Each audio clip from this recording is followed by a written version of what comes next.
Alpha now. Guys, Alpha. Don't get me wrong. All I care about is winning.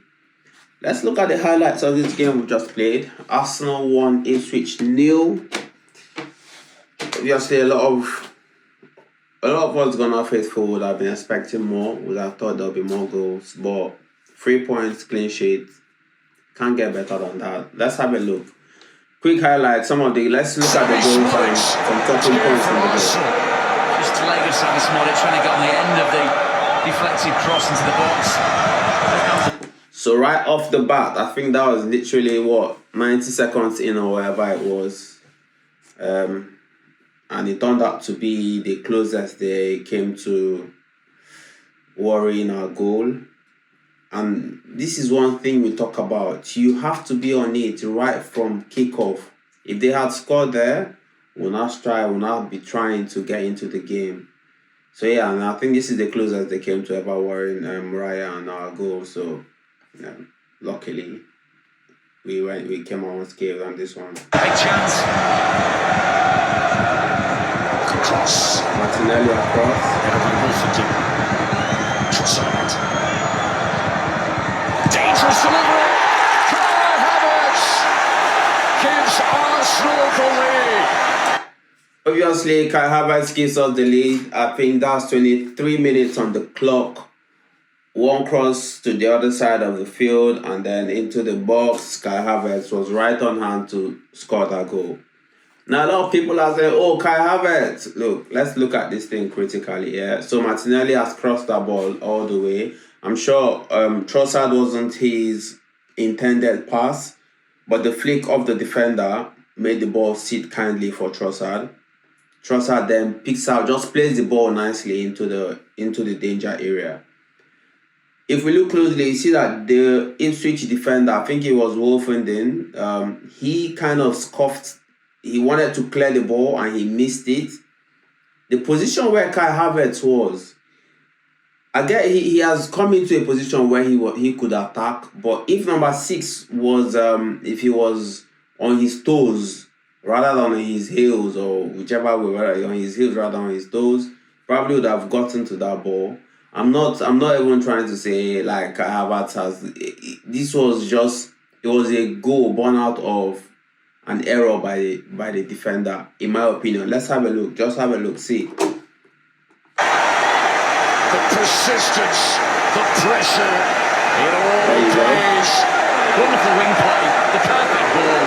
Player of his caliber. Take it back again. Wonderful wing. It all pays. This guy just there, he missed that ball and he's just fallen kindly for it. Wonderful wing play. The right place, right time. Player of his caliber can't really miss that one. Gabriel. Declan Rice. It was tipping tough. Well, the one against Paz was gorgeous, wasn't it? For me, I think this is what you want your number 6 to be doing, especially against a team like Ipswich that will sit back. We want more of it. That was one shot. We should be having 2 and 3. You want your number 6 to move forward, create chances, shoot. Just shoot. This is Ipswich and they are the Emirates. They have to go home thinking, oh yes, we went out there for a game of football today, you know. But yeah, credit. I know this one wasn't on target, but this is what we want more from our number 6. Whether it's Rice, whether it's Partey, whether Jorginho, whoever it is playing in that role. This one had a bit more brute force to it, searching out the reverse top corner. They can hit them from there. Pippin, just too late. This is Gabriel Jesus. No flag. Oh, how's he got it in from there? The flag belatedly rises to deny Jesus. Does go a smidge too early, given this is the player he's looking around thinking there's Martinelli that's got. Ultimately, this was an offside, but again, I was impressed. I was happy with the run that Gabriel Jesus was making. I know it was kind of maybe less than a yard or half a yard offside. Still able to score that goal. It will do his confidence some, it will help him in terms of boosting his confidence. I think it was a brilliant pass from Trossard. Picked out Gabriel Jesus. I just wish he had timed his run just a little bit better. But this is when he just shows he's hungry. You want to run into those spaces. I'm sure Mikel would be looking at, okay, yeah, that was a good run by Gabriel, instead of saying, oh, you were offside. So yeah, on another day, he learns, oh, I won't go too early. You don't stop learning. You might say, oh, he's 27, he's a seasoned professional. Come on now. Come on. So nice finish, even though his touch was a bit,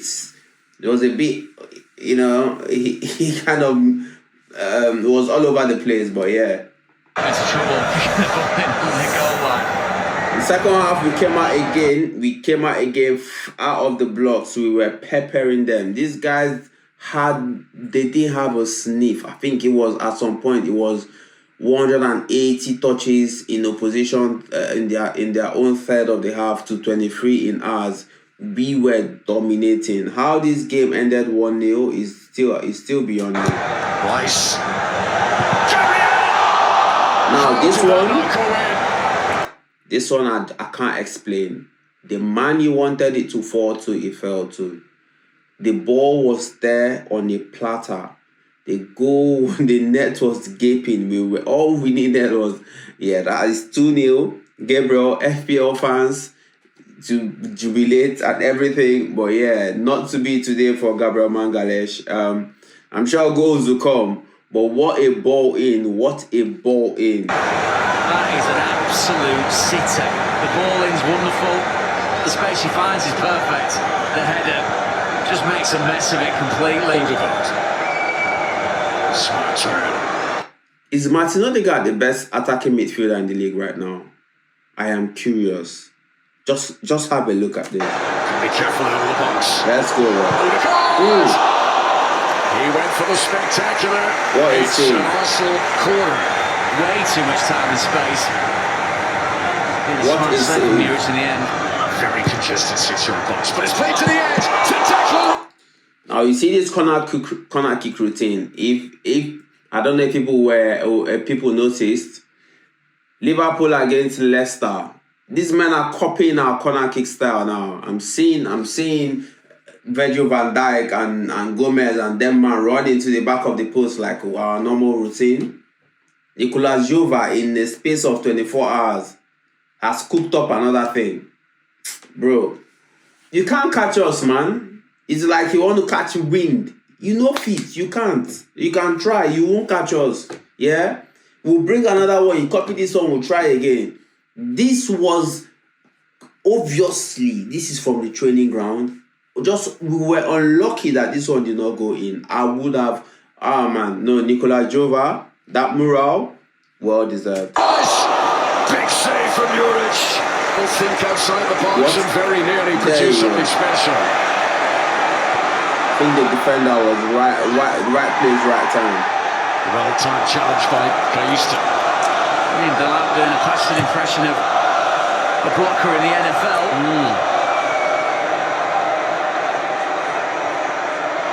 Lovely disguised movement there from Odegaard. What a graceful touch. Merino! Yeah, Mikel Merino. Nice run into the area. Nice shot on target. Goalkeeper had to push that one well away from the onrushing Leonardo Trossard. Else would have been a tap-in. It's a bit unfortunate that he can't even make our team right now. I think we'll talk about that. Let's just say, I think that was the last chance of the game. He fell to Trossard. Juric was able to push it away. Once again, Odegaard cutting in from the right-hand side. Gorgeous little release ball, which finds a pocket. Yeah, final score, it was 1-0 to the Arsenal. I am of the opinion that 3 points is all that matters. Not the performance, nothing beautiful on the eye.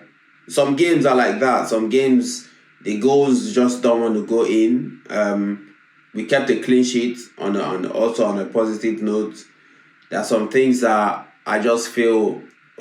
I was just looking at this game and I'm saying, Bukayo Saka, we bloody miss you, man.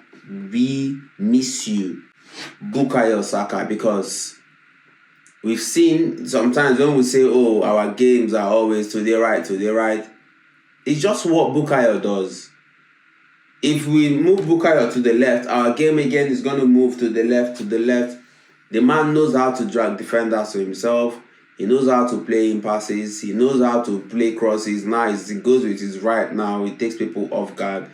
I don't know whether him and Odegaard, they've had this conversation about who is more important for the Arsenal. So Odegaard has decided to go on his own injury run. Now it's Bukayo Saka. And then we all can now say, oh, in that period, I think we miss Bukayo Saka more than we miss Martin Odegaard. I don't know, man. We sure will miss this guy, I'm telling you. And I just think that's going to be the difference between us giving Liverpool a proper run for this title and doing nothing in the end, because 6 points clear, game week 19 next. I thought there's still a long way to go. This is halfway of the season. This is just midway through the season. You never know what's going to happen in the other camp. But yeah, thoughts all through. I just feel, yeah, decent performance, clean sheet, 3 points. What more do you want? And yeah, some standout performances. I think this Lewis Kelly guy is impressing. Sometimes maybe holds on to the ball longer than required. But maybe if he's to build confidence, yes. But I hope he doesn't hurt us one of these days. Mikel Merino, like I was saying, can't get into the squad right now. We know that Partey was given a rest. We know that our team is better with Partey, Odegaard, Rice in midfield. We know that when it comes to those crunch games, that is what we are going to play. So yeah, I big up Mikel for a little bit of rotation. We need it against Ipswich at home. You know, Partey is now rested, ready for the next one. So yeah, let's know what your thoughts are. Do you think what should we do in January? Like, from what we've seen today against Ipswich, what would you be doing in January if you were the gaffer? We'll see you on the next one, man.